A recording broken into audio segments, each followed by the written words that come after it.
Moisés Naim, you always talk about power, and standing here in the World Economic Forum, I want to ask you, how much power do you think this group really has today, and how's it moving? Well, it's always easy to overstate the power here and what happens. This is a meeting in which there is a lot of interactions, there's a lot of conversations, but it's not the center point in which decisions are made. The essence of power emanating of meetings like this has to do with ideas and the clarity of ideas. And the dominant feeling that I have gotten from the meeting that is confusion reigns. Confusion is the leitmotif of this meeting. People don't know what is happening.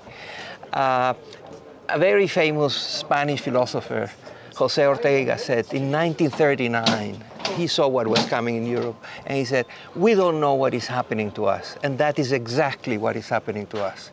And I think that captures very well the mood here, in which everybody feels and knows that there are these massive changes of uncertain consequences, and that then generates the anxiety, the doubts about everything, and that, of course, erodes power. The last time there was this level of crisis at the World Economic Forum was 2009. It was right in the teeth of the global financial crisis. And people didn't necessarily know how we were going to come out of it, but they all knew what the tools were. They all understood the nature of the crisis.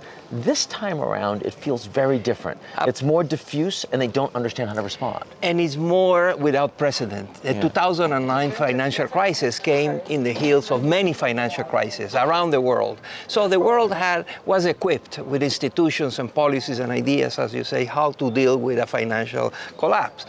That's not the case here. We are dealing with uncertain situations that have no precedent.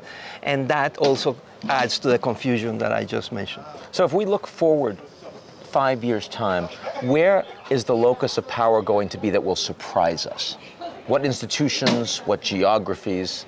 In the future, power is will continue to be concentrated in algorithms, and leaders and their followers. That triad is going to stay with us.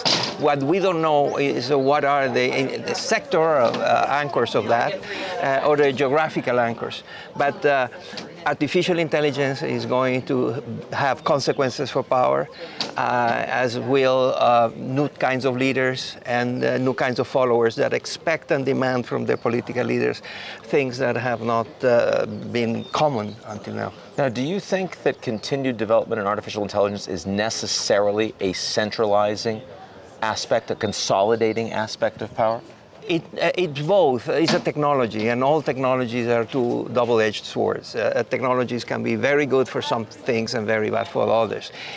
There's no doubt that artificial intelligence is going to be a technology that's going to touch all sectors and transform them in very surprising ways. And we're going to be surprised by the kinds of places where artificial intelligence will pop up, and this changed completely what we knew about that place. One other point, Latin America is virtually not on the agenda this year. It's part of the world you know very, very well. If you could insert Latin America on the agenda in a big way, what would you want to be discussed here? The very dangerous convergence of inflation and disappointment with democracy. The world is going to face inflation for the first time in several decades, almost a generation. Yeah. We're living with a generation of people that don't know what inflation is, and inflation is coming. And it's coming at the same time that there is a lot of disappointment with the performance of democracy. And so that's a perfect storm to create nasty politics. And which country that's a strong democracy right now might not be in a few years in Latin America?